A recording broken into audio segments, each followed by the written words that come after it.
አሁን ከልቦ ለመሳቅ ይዘጋጁ። ጊዜው ያቧራው ጨሰ ቲያትር ነው። ዘወትር ዓርብ በ12 ሰዓት በዓለም ሲኒማ ቀጠሮን ያደርጉ። ወይ አቧራው ጨሰ ቅድስት ገብረስላሴ፣ ቃል ኪዳን ታምሮ፣ ሱራፌል ብስራትና አቤል ብርሃኑ የወይኗ ልጅ በድንቅ ሁኔታ ይተውኑበታል። ከኔ ጋር ግን አንግባባም አይደል? ሳቅ እንደ ጥጥ ይፈተላል። በቃላት እያዋዛ በድርጊት ያስደምማል። አው ምስክር የለኝም። አቧራው ጨሰ ልብ አንጠልጣይ ኮሜዲ ቲያትር። ደራሲ ሱራፌል ብስራት፣ አዘጋጅ አቤል ሰለሞን። ዘወትር ዓርብ በ12 ሰዓት በዓለም ሲኒማ እንገናኝ። እናንተ ተወያዩ፣ እኛ እንውጣላቸው አይደል? ወዴት ነው የምትሄደው? አቧራው ጨሰ የዘመኑ ምርጥ ኮሜዲ ቲያትር።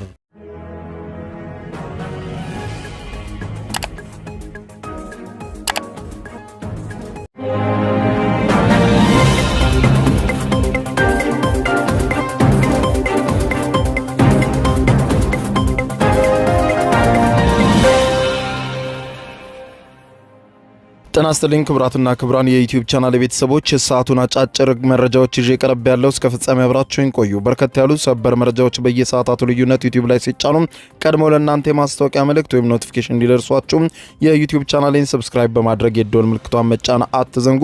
ወደ ሰበር መረጃዎቹ ስናቀና በቀዳሚነት ደቡብ አፍሪካ።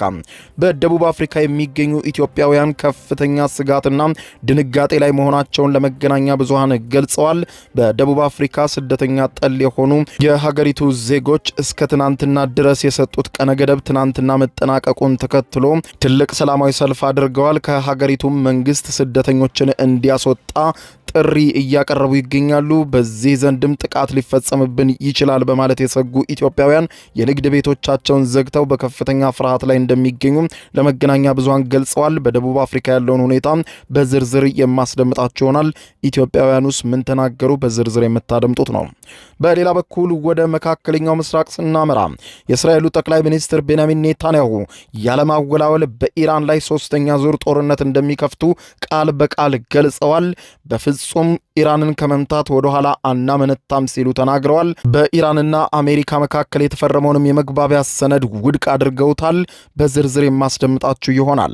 ኔታንያሁ በሌላ በኩል ደግሞ እንዲሁ ግብፅንም አስጠንቅቀዋል። ግብፅ በሲናይ በረሃ በኩል የምታደርገውን እንቅስቃሴ በተመለከተ በግልጽ ነው ማስጠንቀቂያ የሰጡት። በሌላው በዚሁ ቃለ ምልልሳቸው ያነሱት የሀገራቸውን ፖለቲካ በተመለከተና የቀጠናውን ሁኔታ በተመለከተ በአጠቃላይ እስራኤል ድል አድርጋለች፣ ድል እያረገችም ትቀጥላለች ሲሉ ነው የተናገሩት። በዝርዝር የምታደምጧቸው መረጃዎች ይኖራሉ። እስከ ፍጻሜ ቆዩ። ዝርዝር መረጃዎችን አድምጡ ግብዣዬ ነው። ወደ መረጃዎቹ አለፍኩ። አብረን እንከታተለው። በቅድሚያም በደቡብ አፍሪካ በከፍተኛ ሁኔታ ፍርሃት ነግሷል። በዋና ዋና ከተሞቿ ውስጥ ህገወጥ ስደተኞችን በመቃወም የተቀሰቀሰው የደቡብ አፍሪካውያን ብሔራዊ የተቃውሞ ሰልፍን ተከትሎና የተሰጠው ቀነ ገደብ በትናንትናው ዕለት መጠናቀቁን ተከትሎ በከፍተኛ ሁኔታ ስጋት ያየለ ሲሆን የሀገሪቱ የጸጥታ መዋቅሮች በከፍተኛ ጥንቃቄ ላይ እንደሚገኙና በሺዎች የሚቆጠሩ የፖሊስ አባላትና ወታደሮች በየጎዳናዎች መሰማራታቸውን የዓለም አቀፍ የዜና አውታሮች ከጆሃንስበርግና ከሌሎችም የደቡብ አፍሪካ ከተሞች በስፋት ዘግበዋል። በትናንትናው ዕለት ተካሂዷል በተባለው በዚህ ሀገር አቀፍ የተቃውሞ ሰልፍ ላይ በጆሃንስበርግ፣ በፕሪቶሪያና በኬፕ ታውን እንዲሁም በደርባንና በሌሎችም ከተሞች ውስጥ እጅግ ከፍተኛ ቁጥር ያለው ህዝብ አደባባይ መውጣቱንና ስደተኞችን መቃወሙም በመገናኛ ብዙሃን በስፋት ታይቷል። በተለይም በሀገሪቱ የአስተዳደር መዲና በሆነችው በፕሪቶሪያ በሚገኘው ቸርች ስኩዌር ላይ ብቻ በ10 ሺዎች የሚቆጠሩ ተቃዋሚዎች መሰባሰባቸውን የአካባቢው መገናኛ ብዙሃን በስም ጠቅሰው ዘግበዋል።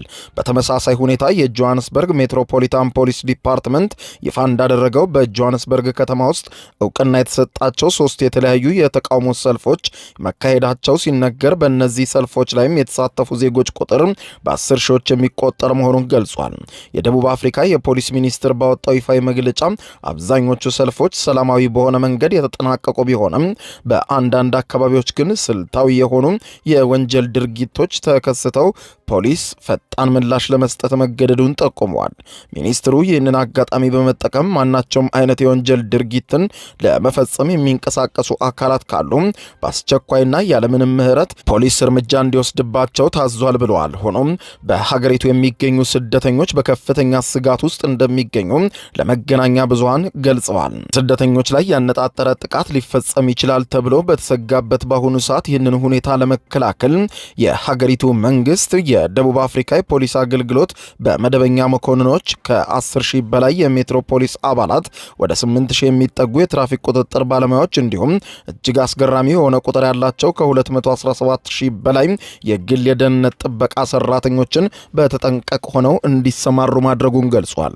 ይህ መጠነ ሰፊ ህዝባዊ ቁጣ የተቀሰቀሰው ስደተኞችን በጽኑ ለሚቃወሙት እንደ ማርች ኤንድ ማርች እንዲሁም ደግሞ ኦፕሬሽን ዱዱላብ ለተሰኙ የሀገር በቀል ድርጅቶች ለሳምንታት ሲያካሂዱት የነበረውን ስልታዊ ቅስቀሳን ተከትሎ ነው። የሰልፉ አዘጋጆችና መሪዎች እንደሚገልጹት ተቃውሟቸው መንግስት በሀገሪቱ እየጨመረ የመጣውን የህገወጥ ስደተኞችን ፍሰት ለመግታት ባለመቻሉና በዘርፉ ያሳየው ታላቅ ድክመትን ለመቃወም ነው ሲሉ አውጀዋል። ሰልፈኞቹ በመንግስት የሀገሪቱን የድንበር ቁጥጥር በከፍተኛ ሁኔታ እንዲያጠብ፣ ህጋዊ ሰነድ የሌላቸውን ስደተኞች በአስቸኳይ ከሀገር እንዲያባርር፣ የስደተኞች ህግን በጥብቅ እንዲያስፈጽም እንዲሁም በስራ ዕድል ፈጠራና በመንግስት ማህበራዊ አገልግሎት አቅርቦት ላይ ለደቡብ አፍሪካ ዜጎች ቅድሚያ እንዲሰጥ በጽኑ እየጠየቁ እንደሚገኙ ተመልክቷል። ስደተኛ ጠል እንደሆነ የሚነገርለትና በከፍተኛ ሁኔታ ጥቃት እንዲፈጽም አስተባብሯል የሚባለው ማርች ኤንድ ማርች የተሰኘው ድርጅት መሪ ጃሲኒታ በዚህ ወር መጀመሪያ ላይ ለአካባቢው ሚዲያዎች በተናገሩት ቃለ ምልልስ ላይ የድርጅታቸውን አቋም ሲገልጹ እኛ የምንፈልገው ህጋዊ ሰነድ የሌላቸው ስደተኞች በሙሉ በአስቸኳይ ተጠራርገው ወደ መጡበት ሀገር እንዲመለሱ ነው።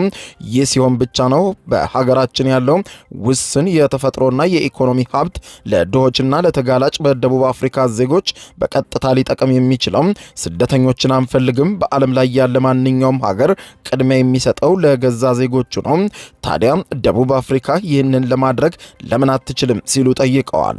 የደቡብ አፍሪካ አብዛኛው ሀብት በነጮች የተያዘ ቢሆንም ጥቁር የደቡብ አፍሪካ ተቃዋሚዎች ግን በአፍሪካውያን ወንድሞቻቸው ላይ ዱላ ማንሳታቸው እጅግ በጣም አሳዛኝ መሆኑን አስተያየት ሰጪዎች ይገልጻሉ። በደቡብ አፍሪካ እየታየ ያለው ይህ ከፍተኛ ማህበራዊ ውጥረት በርካታ የአፍሪካ መንግስታት በሀገሪቱ ለሚኖሩ ዜጎቻቸው አስቸኳይ የደህንነት ማስጠንቀቂያ መመሪያዎቹን እንዲያወጡ አስገድዷቸዋል። ባለፉት ሳምንታት የማላዊ፣ የዚምባብዌ፣ የሞዛምቢክ፣ የናይጄሪያ፣ የጋና፣ የኡጋንዳና የኢትዮጵያ መንግስታት በደቡብ አፍሪካ የሚኖሩ ዜጎቻቸው እጅግ ከፍተኛ ጥንቃቄ እንዲያደርጉ ያሳሰቡ ሲሆን አንዳንዶች መንግስታት ደግሞ ወደ ሀገራቸው በፈቃደኝነት ለመመለስ ለሚፈልጉ ዜጎቻቸው አስቸኳይ የትራንስፖርትና የሎጂስቲክስ ድጋፍ ማቅረብ ጀምረዋል። የደቡብ አፍሪካ መንግስት በበኩሉ በዜጎች የሚወሰዱ ማናቸውም ህገወጥ እርምጃዎች በጥብቅ እንደሚያወግዝ እየገለጸ ይገኛል። የአፍሪካን የሰብአዊና ህዝቦች መብቶች ኮሚሽን በደቡብ አፍሪካ በስደተኞች ላይ እየታየ ባለው የስነ ልቦናና የአካል ጥቃት ማዕበል ላይ ታላቅ ስጋትና ድንጋጤ እንዳረበበበት በይፋ ገልጿል። ኮሚሽኑ ባወጣው ይፋዊ መግለጫ የውጭ ሀገራት ዜጎችን ኢላማ ያደረጉ የደቡብ አፍሪካውያን ጥቃቶች መሰረታዊ የሰብአዊ መብቶችን በግልጽ የሚጥሱ መሆናቸውን አስጠንቅቆ መግለጫ አውጥቷል። ይህ በእንዲህ እንዳለ በደቡብ አፍሪካ የሚኖሩ የኢትዮጵያ ማህበረሰብ አባላት በትናንትናው ዕለት የተካሄደውን ሀገር አቀፍ ሰላማዊ ሰልፍን ተከትሎ በከፍተኛ ፍርሃትና ድንጋጤ ውስጥ እንደሚገኙ ለመገናኛ ብዙሃን ገልጸዋል። በሀገሪቱ የኢትዮጵያ ማህበረሰብ ፕሬዝደንት የሆኑት ዮሐንስ ሀቢብ ለአዲስ ስታንዳርድ ጋዜጣ በሰጡት ቃለ ምልልስ ላይ መሬት ላይ ያለው እውነታ ሲያብራሩ በአሁኑ ሰዓት በደቡብ አፍሪካ የሚኖሩ ኢትዮጵያውያን በሙሉ እጅግ በከፍተኛ ፍርሃት ውስጥ ነው ያሉት። በሀገሪቱ ዋና ዋና ከተሞችም መጠነ ሰፊ የተቃውሞ ሰልፎች ተካሂደዋል። ምንም እንኳን እስከዚህ ሰዓት ድረስ በኢትዮጵያውያን ላይ የተሰነዘረ አዲስ ቀጥተኛ ጥቃት ባይኖርም ፍርሃቱ ግን እጅግ የበረታ ነው ብለዋል። በዚህ ሳቢያም አንድም ኢትዮጵያዊ ከቤቱ እስካሁን አልወጣም። እንዲሁም ማናቸውንም የንግድ ድርጅቶቻቸውና ሱቆቻቸውን ለመክፈትም አልደፈሩም።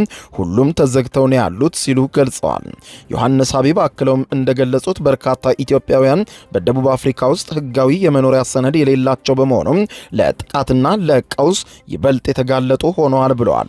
እንደ እርሳቸው ገለጻ ከሆነ የደቡብ አፍሪካ መንግስት እንደ አውሮፓውያን አቆጣጠር ከ2019 2017 ጀምሮ ለፖለቲካዊ ጥገኝነት ጠያቂዎች የመኖሪያ ፈቃድ መስጠቱን ሙሉ በሙሉ ማቆሙን ገልጸዋል። ቀደም ሲል በዚህ ወር መጀመሪያ ላይ የውጭ ዜጎች የንግድ ሱቆችን ያማከሉ የዘረፋና የጥላቻ ጥቃቶችም መከሰታቸውን ተከትሎ የዓለም የጤና ድርጅት ዋና ዳይሬክተር ዶክተር ቴዎድሮስ አድሃኖም ገብረኢየሱስ በስደተኞች ላይ የሚፈጸመው ግፍ በአስቸኳይ እንዲቆም በይፋ ጥሪ ማድረጋቸው መዘገቡ ይታወሳል። ምንም እንኳን የደቡብ አፍሪካው ፕሬዝዳንት ቢሮ ስደተኞች ለሀገሪቱ ኢኮኖሚ ቀውስና ወንጀል ተጠያቂ የማድረጉን ትረካ ውድቅ ቢያደርጉም እንዲሁም የኢትዮጵያ መንግስትም ወደ ፕሪቶሪያ የላከው የልዑካን ቡድን ባለስልጣናቱ የደህንነት ዋስትና ለዜጎቹ እንዲሰጠው መጠየቁ መዘገቡ አይዘነጋም።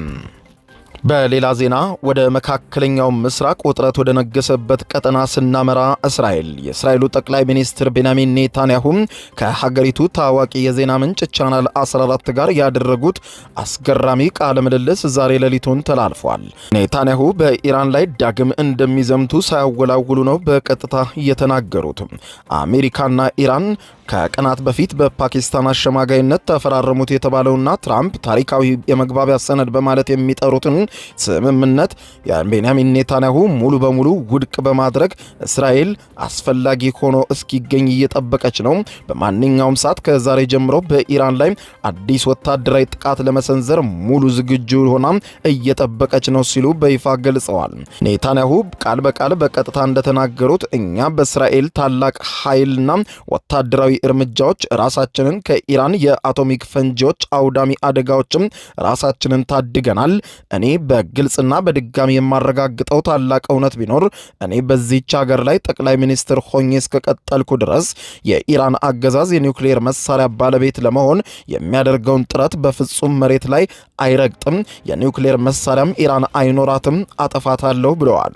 የእስራኤል መገናኛ ብዙሃንና ታዋቂው ጋዜጣ ታይምስ ኦፍ ኢዝራኤል በሰፊው እንደዘገቡት ከሆነ ጠቅላይ ሚኒስትር ቤንያሚን ኔታንያሁ በጋዛም በሊባኖስና በቀጠናው ካሉ የኢራን ኃይሎች ጋር የሚያካሂዱት የተሟላና ፍጹም ድል የማስከበር ዘመቻ መቼም ቢሆን እንደማያበቃ፣ ጦርነቱ ወደፊት እንደሚቀጥል ተናግረዋል።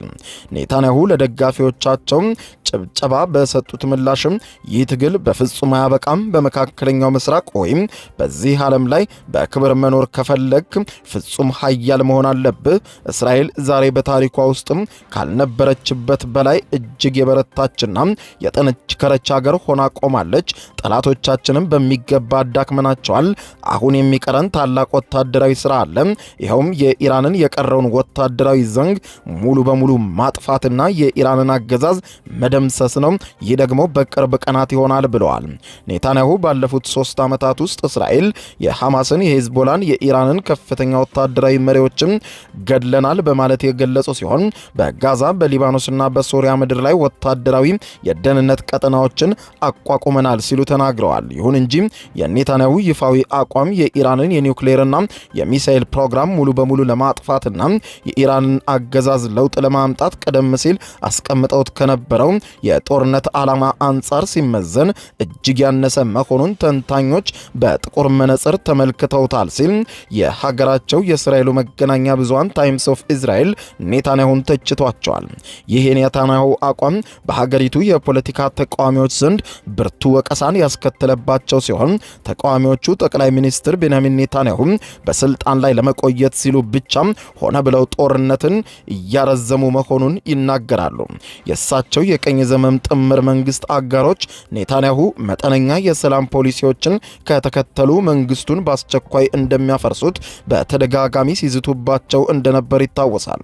የአሜሪካው ምክትል ፕሬዚደንት ጄዲ ቫንስ ባሳለፍነው ሰኔ ወር ላይ የእስራኤልን ፖሊሲዎች በመንቀፍ የሀገሪቱን ብሔራዊ የደህንነት ችግሮች በሙሉ ሰዎችን በመግደል ብቻ በፍጹም ልትፈታው አትችልም በማለት በሊባኖስ ግንባር ላይ ያለውን ብስጭታቸውን መግለጻቸውን ታይምስ ኦፍ ኢዝራኤል አስታውሷል። በተጨማሪም የሳውዲ አረቢያ ባለስልጣናት ገለልተኛና ሉዓላዊ የፊሊስጤም መንግስትን ለመመስረት የሚያስችል ግልጽ ፍኖተ ካርታ እስካልተቀመጠ ድረስ ከእስራኤል ጋር ሳውዲ አረቢያ ምንም አይነት መደበኛ ዲፕሎማሲያዊ ግንኙነት እንደማይኖራት በይፋ ማስታወቋንም ታይምስ ኦፍ ኢዝራኤል አስታውሷል። ነገር ግን ኔታንያሁም ለዚህ ዓለም አቀፍ ትችቶችና ለሚመጣባቸው ቁጣ ሁሉም ቅንጣት ታክል ሳያመነቱ ከቀጠናው ሀገራት ጋር አዳዲስ ወታደራዊ የሰላም ስምምነቶችን መፈራረም አሁን አሁንም ሙሉ በሙሉ እንደሚቻል የሚናገሩ መሪ ሆነዋል። አንድ ሀገር ጠንካራና ኃያል ሲሆን ሌሎች የዓለም ሀገራት ከእርሱ ጋር ስልታዊ ጥምረት ለመመስረትና ሰላም ለማድረግ ይሮጣሉ ብለዋል። ስለ ሊባኖስ ግንባርም ሲናገሩ ማንም ሰው አስቀድሞ ሊገምታቸው የማይችላቸው ታላቅ የሚስጥር ግንዛቤዎች መኖራቸውን ጠቁመዋል። ስለ ጋዛ የወደፊት እጣ ፈንታና ስደተኞችን በፈቃደኝነት የማፈናቀል እቅድ የተጠየቁት ጠቅላይ ሚኒስትሩ እኔ በይፋ ከመናገር ይልቅ በተግባር እርምጃዎችን መውሰድ እመርጣለሁ በሚል ሚስጥራዊ ምላሽ አልፈውታል። ኔታንያሁ የጋዛን ጦርነት ካስቀመጣቸው 3 ታላላቅ ዓላማዎች መካከል ሁለቱም ታጋቾችን መመለስና ሐማስን እንደ ወታደራዊ ስጋት ማጥፋት ነበር። ሙሉ በሙሉ አሳክቻለሁ ሲሉ ተናግረዋል። ቀሪው ታላቅ ሥራ የሐማስን ሲቪል አስተዳደር ደግሞ ሙሉ በሙሉ ማጥፋት ነው። ይህንን ደግሞ በቅርቡ እናሳካዋለን ሲሉ ተደምጠዋል። በዚሁ ቃለ ምልልስ ላይም ጠቅላይ ሚኒስትር ቤንያሚን ኔታንያሁ በግብጽ መንግስት በኩል በሲናይ ልሳነ ምድር ላይ እየተገነባ ያለው መጠነ ሰፊ ወታደራዊ ኃይል ስምሪትና አሻራ እንደ አውሮፓውያን አቆጣጠር በ1979 በካይሮና በእስራኤል መካከል የተፈረመውን ታሪካዊ የሰላም ውል የጦር መሳሪያ አልባ ቀጠና ድንጋጌዎችን በግልጽ የሚጥስ ነው በሚል በእስራኤል መከላከያ ሚኒስትር ዘንድ እየተነሳ ስላለው ታላቅ የስጋት ማብራሪያም ሰጥተዋል። ኔታንያሁ የግብጽን ወታደራዊ እንቅስቃሴ በሲናይ በረሃ ላይ ያለውን ሁኔታ አስመልክቶ የሰጡት ይፋዊ ቃለ ምልልስ ላይ እንዳሉት እኔ በዚህ ጉዳይ ላይ ከግብጽ ባለስልጣናት ጋር ቀጥተኛና ጥልቅ ውይይቶችን አካሂጃለሁ። እኔ እንደ እስራኤል ጠቅላይ ሚኒስትርነቴ መሬት ላይ ምን አይነት ወታደራዊ እርምጃዎች መወሰድ እንዳለባቸው ፍላጎቶችን በግልጽ ነግሬያቸዋለሁ። በአሁኑ ወቅት የእኛ ስምምነቶችን በሚገባ እንዲከበሩ የማድረጉን ስራ ከፊሉም በተግባር እየተከናወነ ነው። ግብጽም ብትሆን በተግባር ስነ ስርዓት እንድትገዛ ማድረግ ይቻላል ብለዋል። እኛ የሀገራችንን ድንበሮች በከፍተኛ ንቃት የመጠበቅ ታላቅ ኃላፊነት አለብን። ሁላችንም ሊገባን የሚገባው ታላቅ የዓለም እውነታ ቢኖር አንድ የፖለቲካ ወይም የወታደራዊ ኃይል ሲያሽቆለቆል በተቃራኒው ሌላ ኃይል ከፍ ብሎ ይነሳል። ይህ ዘላለማዊ የተፈጥሮ ሕግ ነው። በዚህ ቀመር መሰረት ደግሞ በቀጣይነት ይበልጥ ከፍ ብሎ መነሳትና በከፍተኛ ፍጥነት ማደግ ያለበት ብቸኛው ኃያል ሀገር ራሷ የእስራኤል ሀገር ወይም ስቴት ኦፍ እስራኤል ናት ሲሉ ቃል በቃል ተናግረዋል። ስለዚህም ለግብጽ መንግስት ግልጽ ማስጠንቀቂያ ሰጥተናል። የግብጽ መንግስት የሚያደርገውን ትንኮሳም ሆነ እንቅስቃሴ ከቀጠለ የማይቀርለት ቅጣት ይቀጣል ብለዋል። ወደ ሀገሪቱ የውስጥ ፖለቲካዊ ሽኩቻ ስንመለስ ኔታንያሁ በመጪው የበልግ ወራት የሚካሄደውን ታላቅ ምርጫ ተከትሎም ሁሉንም ወግ አጥባቂ ሀገራዊና በተለይም ደግሞ የተለያዩ ሃይማኖታዊ ፓርቲዎችን ያካተተ አዲስና ሰፊ ብሔራዊ መንግስት ለመመስረት ጥሪ አቅርበዋል። ይህ የኔታንያሁ አዲስ ጥሪ የመጣው ባለፉት ወራት የተካሄዱት የህዝብ አስተያየት ጥናቶች የእሳቸው የቀኝ ዘመም ጎራ መንግስት ለመመስረት የሚያስችለውን የ61 ወንበር አብላጫ ድምፅ ማግኘት እንደማይችል በግልጽ ካሳዩ በኋላ መሆኑን ታይምስ ኦፍ እስራኤል በዘገባው ገልጧል። ኔታንያሁ ለመመስረት ያቀዱት አዲሱ ጥምር መንግስት በአሁኑ ወቅት በአስተዳደራቸው ውስጥ የሚገኙትን እንደ ኢታማር ቤንግቪርና ጻሌል ስሞትሪች ያሉትን እጅግ ኃይለኛ የቀኝ ዘመም መሪዎችን ሙሉ በሙሉ ያካተተ እንደሚሆን ካረጋገጡ በኋላ ነው። ኔታንያሁ የመጪውን ምርጫ ታሪካዊ ምርጫ ሲሉ የገለጹት ሲሆን ህዝቡ በሳቸው የሚመራውን ታላቅ ሀገራዊ መንግስት ወይም በተቃራኒው በጋዲ አይዘንኮት በያኢር ላፒድ እንዲሁም ደግሞ በያኢር ላጎን የሚመራውንና በአረብ ፖለቲካዊ ፓርቲዎች ድምፅ ላይ ሙሉ በሙሉ ጥገኝነት የሚኖረውን ጠባብ የግራ ዘመም መንግስትን የመመስረት ህልውና ውሳኔ ከፊቱ እንደሚጠብቀው አስገንዝበዋል። ኔታንያሁ የተከሰሱበት የሙስና ወንጀልም ሌላኛው መነጋገሪያ ሲሆን ታይምስ ኦፍ እስራኤል እንደሚለው በእስራኤል የሚገኙ ተቃዋሚ ፓርቲዎች ኔታንያሁ የራሳቸውን የሙስና ወንጀል ችሎትና የህግ ተጠያቂነት ለማምለጥ ሲሉ ብቻ የሀገሪቱን ብሔራዊ ውሳኔዎች ለአደጋ እያጋለጡ በጦርነት ሀገሪቱን እንድትታመስ እያደረጉ መሆኑን በግልጽ በሳቸው ስር በሚዋቀር በማንኛውም መንግስት ውስጥ በፍጹም እንደማይሳተፉ በተደጋጋሚ ተናግረው በኔታንያሁ ላይ ዛቻ እያሰሙ ነው። ክቡራን አድማጮች ለሰዓቱ ብታደምጧቸው መልካም ናቸው ያልኳቸው አጫጭር መረጃዎች የሰማችኋቸው ናቸው። ከሰዓታት በኋላ በሌላ መረጃ ተመልሰን እስከምንገናኝ በያለንበት የዓለም ዳር ቸር እንቆይ።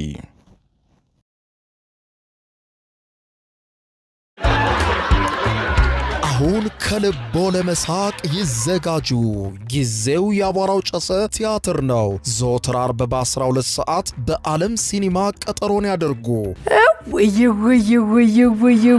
አቧራው ጨሰ ቅድስት ገብረ ሥላሴ፣ ቃል ኪዳን ታምሮ፣ ሱራፌል ብስራትና አቤል ብርሃኑ የወይኗ ልጅ በድንቅ ሁኔታ ይተውኑበታል። ከኔ ጋር ግን አንግባባም አይደል? ሳቅ እንደ ጥጥ ይፈተላል። በቃላት እያዋዛ በድርጊት ያስደምማል። አዎ ምስክር የለኝም። አቧራው ጨሰ ልብ አንጠልጣይ ኮሜዲ ቲያትር። ደራሲ ሱራፌል ብስራት፣ አዘጋጅ አቤል ሰለሞን። ዘወትር ዓርብ በ12 ሰዓት በዓለም ሲኒማ እንገናኝ። እናንተ ተወያዩ፣ እኛ እንውጣላቸው አይደል? ወዴት ነው የምትሄደው? አቧራው ጨሰ የዘመኑ ምርጥ ኮሜዲ ቲያትር። የዩቲዩብ የስኬት ሚስጥሮችን በዝርዝር የያዘው የአቤል ብርሃኑ የወይኗ ልጅ መጽሐፍ ሁለተኛ እትም በገበያ ላይ። ዩቲዩብ ለመጀመር በአጭር ጊዜ ስኬትን ለመቀዳጀት አስበዋል? ዩቲዩብ ብጀምር ስንት ብር አገኘሁም ብሎ አስበዋል? እንግዲያውስ በዩቲዩብ 2 የወርቅ 3 የብር ሽልማቶችን ያገኘው የአቤል ብርሃኑ የወይኗ ልጅ የዩቲዩብ ሚስጥሮች መጽሐፍ በዝርዝር ሁሉንም ያብራራሉታል። ዛሬውኑ ገዝተው ህልሞን እውን የሚያደርጉበትን የዩቲዩብ የስኬት መንገድ ይጀምሩ። በሀገር ቤት አከፋፋይ አዲስ አበባ ሜክሲኮ ኮሜርስ መጽሐፍት መደብር። በውጭ ሀገራት ለምትገኙ ከአማዞን ላይ ብታዙ በቀናት ውስጥ ደጁ ይደርሳል። የአማዞን ሊንኩን እዚህ ቪዲዮ ኮሜንት ላይ ያገኙታል። የዩቲዩብ ሚስጥሮች፣ ዘመኑ ጋር ተፈላጊ መጽሐፍ።